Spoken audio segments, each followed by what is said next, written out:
extraordinary man, he who had the guts to speak up. Terkisah seorang laki-laki yang nampak biasa di antara orang-orang di sekitarnya. Ia yang sebetulnya berpengaruh, memiliki pangkat, merupakan bawahan seorang raja yang terkenal bengis di masanya, namun ternyata ia menyembunyikan sesuatu yang amat berharga dari atasannya tersebut. Siapa dia? Dan sebegitu pentingkah dirinya sampai kisahnya diabadikan oleh Allah dalam Quran? Suatu hari ketika sang penguasa mengumpulkan para jenderalnya dalam sebuah rapat tertutup, ia akhirnya mengungkapkan rahasianya tersebut dan berani menentang sang penguasa atas nama kebenaran. Dia, that extraordinary man, berani membela Nabi Musa alaihissalam di hadapan Fir'aun. Ya, atasannya saat itu adalah seorang raja bernama Fir'aun, yang kita tahu sendiri berdasar kisah-kisah yang telah diriwayatkan tentangnya, adalah raja yang tak segan membunuh siapapun yang dikehendakinya, bahkan bayi baru lahir sekalipun. Saat itu, Fir'aun dalam rapatnya merencanakan pembunuhan Nabi Musa alaihissalam sebab Musa dianggap telah merusak kedamaian negerinya dengan melakukan dakwah. Bayangkan, dalam rapat tersebut tentu hampir semua secara zahir mendukung Fir'aun dan tidak menyukai Nabi Musa.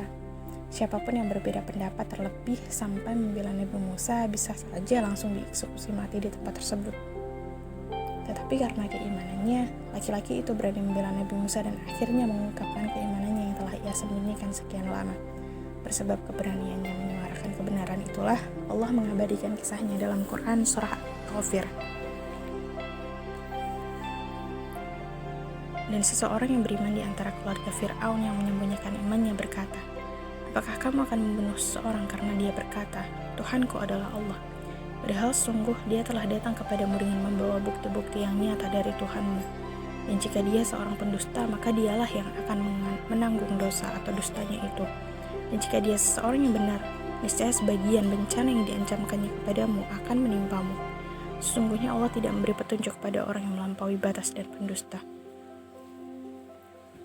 Wahai kaumku, pada hari ini kerajaan ada padamu dengan berkuasa di bumi. Tetapi siapa yang akan menolong kita dari azab Allah jika azab itu menimpa kita? Demikian dalam surah Ghafir ayat 28 dan 29. Mengapa kisahnya sampai diabadikan oleh Allah dalam Quran dan diberi sebutan oleh Allah sebagai orang yang beriman itu?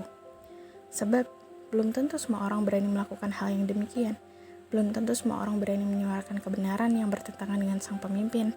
Padahal seyogyanya begitulah kita seharusnya sebagai seorang muslim. Jika kita melihat kerusakan, maka berusaha untuk memperbaiki dengan amal atau perbuatan atau perilaku dan juga tangan kita. Jika dirasa tidak mampu, maka usahakan dengan lisan. Jika masih tak mampu juga, maka ingkari dengan hati. Laki-laki tersebut akhirnya tanpa gentar menyatakan bahwa dirinya muslim dan percaya Nabi Musa. Ia menyampaikan kebenaran di hadapan Fir'aun, bahkan sebagai penutup ia juga mengatakan bahwa tidak mungkin Allah menunjuk seseorang yang melampaui batas dan pendusta seperti Fir'aun. Bagaimanakah nasibnya? Akankah Fir'aun membunuhnya? Tidak. Fir'aun hanya berkata, "Aku hanya mengemukakan kepadamu apa yang aku pandang baik, dan aku hanya menunjukkan kepadamu jalan yang benar." Quran surah Ghafir ayat 29. Namun seorang beriman tersebut dengan lantang menjawab,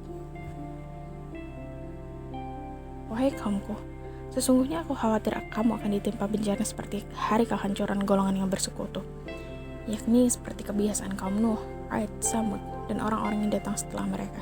Padahal Allah tidak menghendaki kezaliman terhadap hamba-hambanya. Itu pada hari ketika kamu berpaling ke belakang atau lari, tidak ada seorang pun yang mampu menyelamatkan kamu dari azab Allah. Dan barang siapa dibiarkan sesat oleh Allah, niscaya tidak ada sesuatu pun yang mampu memberi petunjuk. Yaitu pada hari ketika kamu berpaling ke belakang, tidak ada seorang pun yang mampu menyelamatkanmu dari azab Allah. Dan barang siapa dibiarkan sesat oleh Allah, niscaya tidak ada sesuatu pun yang mampu memberi petunjuk."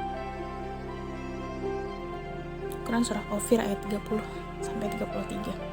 Kita, sebagai hamba yang diberikan anugerah berharga oleh Allah berupa keimanan, harus berani menyuarakan kebenaran dengan lantang, bukan diam sebab takut pada penguasa yang menyimpang dari jalan Allah, bukan diam sebab takut dijauhi atau dikucilkan, bukan diam sebab takut kehilangan pekerjaan atau kekuasaan.